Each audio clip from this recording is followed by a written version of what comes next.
नमस्कार। The click show के इस एपिसोड में आज हम बात करेंगे उस मेटल की जो हमारे किचन का अहम हिस्सा बन चुका है। वो है एल्यूमिनियम।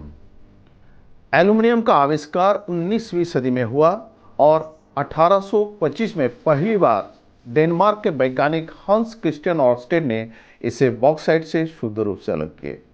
इसके बाद 1886 में अमेरिका के चार्ल्स मार्टिन हॉल और फ्रांस के पॉल हेराल्ट ने एक सस्ती औद्योगिक विधि विकसित की जिसे आज हॉल हेराल्ट प्रक्रिया कहा जाता है।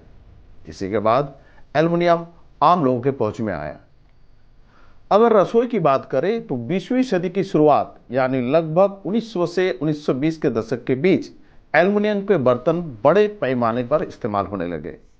हल्का वजन, सस्ती कीमत और तेजी से गर्म होने की क्षमता के कारण यह धातु तेजी से भारतीय रसोई का हिस्सा बन गई। लेकिन अब सवाल उठता है कि क्या एल्युमिनियम के बर्तन वाकई सेहत के लिए सुरक्षित है?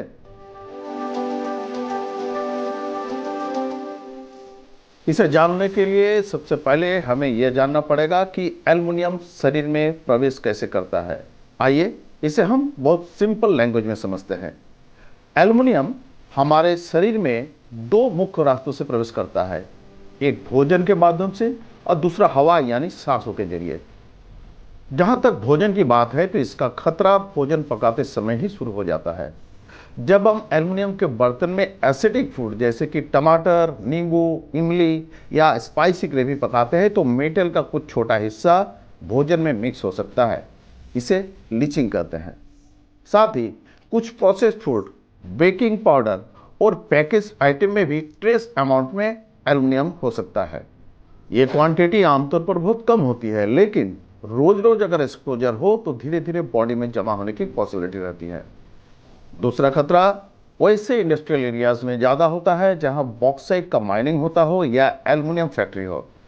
ऐसे इलाके में एल्युमिनियम के छोटे छोटे पार्टिकल्स हवा में मौजूद हो सकते हैं।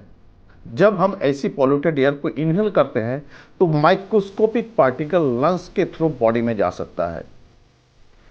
इसमें एक बात है कि बॉडी का किडनी सिस्टम ज्यादातर एल्युमिनियम को यूरिन के जरिए बाहर निकाल देता है, लेकिन अगर किडनी कमजोर हो या एक्सपोजर बहुत ज्यादा हो तो एक्युमुलेशन का रिस्क बढ़ सकता है। अब बात करते हैं ब्रेन की। ह्यूमन बॉडी में एक प्रोटेक्टिव सिस्टम होता है जिसे ब्लड ब्रेन बैरियर कहते हैं। ये ब्रेन को हार्मफुल सब्सटेंस से बचाता है। कुछ स्टडीज में यह कहा गया है कि एक्सेस एल्युमिनियम इस बैरियर को क्रॉस कर सकता है और ब्रेन टिश्यू में डिपॉजिट हो सकता है। रिसर्चर ये बताते हैं कि एल्युमिनियम नर्व सेल के कम्युनिकेशन में डिस्टरबेंस कर सकता है, साथ ही ऑक्सीडेटिव स्ट्रेस बढ़ा सकता है और इन्फ्लेमेशन ट्रिगर कर सकता है।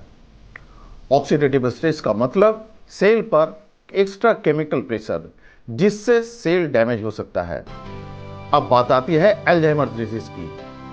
अल्जाइमर्स एक न्यूरोडिजेनरेटिव डिजीज है जिसमें मेमोरी लॉस, कंफ्यूजन और थिंकिंग एबिलिटी धीरे धीरे कमजोर होती है। कुछ रिसर्च में अल्जाइमर्स पेशेंट के ब्रेन टिश्यू में एल्युमिनियम ट्रेसेस पाए गए हैं। लेकिन यहाँ बहुत इंपॉर्टेंट क्लैरिफिकेशन ये है कि मेडिकल कम्युनिटी में अब तक ये फाइनल प्रूफ नहीं है कि एल्युमिनियम डायरेक्टली अल्जाइमर्स को कॉज करता है। इसे एक पॉसिबल रिस्क फैक्टर के रूप में स्टडी किया जा रहा है, डायरेक्ट कॉज के रूप में कंफर्म नहीं किया गया है। इसी तरह ऑटिज्म या न्यूरो डेवलपमेंट इश्यूज के साथ भी एल्युमिनियम के लिंक पर रिसर्च चल रही है, लेकिन कोई क्लियर साइंटिफिक कंक्लूजन अभी अवेलेबल नहीं है। अब सवाल उठता है कि इसका विकल्प क्या है। विशेषज्ञों के अनुसार स्टेनलेस स्टील के बर्तन रोजमर्रा के उपयोग के लिए अधिक सुरक्षित माने जाते हैं क्योंकि ये भोजन के साथ रिएक्ट नहीं करते हैं। वहीं कास्ट आयरन यानी लोहे के बर्तन न सिर्फ सुरक्षित है बल्कि इसमें पकाया गया भोजन शरीर में आयरन की कमी को भी पूरा कर सकता है। इसके साथ ही कांसे और पीतल के बर्तन जो सदियों से भारतीय रसोई का हिस्सा रहे हैं, सही तरीके से इस्तेमाल करने पर स्वास्थ्य के लिहाज से बेहतर विकल्प माने जाते हैं। और अब रहा हमारा सबसे पुराना साथी मिट्टी का बर्तन, जो स्वाद और पोषण दोनों के लिए फायदेमंद बताए जाते हैं, भले ही इसमें खाना पकाने में थोड़ा अधिक समय लगे। निष्कर्ष साफ है, एल्युमिनियम सस्ता और सुविधाजनक जरूर है, लेकिन लंबे समय में सेहत के लिहाज से इसके सुरक्षित विकल्पों पर ध्यान देना जरूरी है, क्योंकि रसोई में बर्तनों का चुनाव सिर्फ सुविधा नहीं बल्कि आने वाले वर्षों की सेहत से जुड़ा फैसला भी है। तो मित्रों, इसी के साथ ये एपिसोड यहीं समाप्त होता है।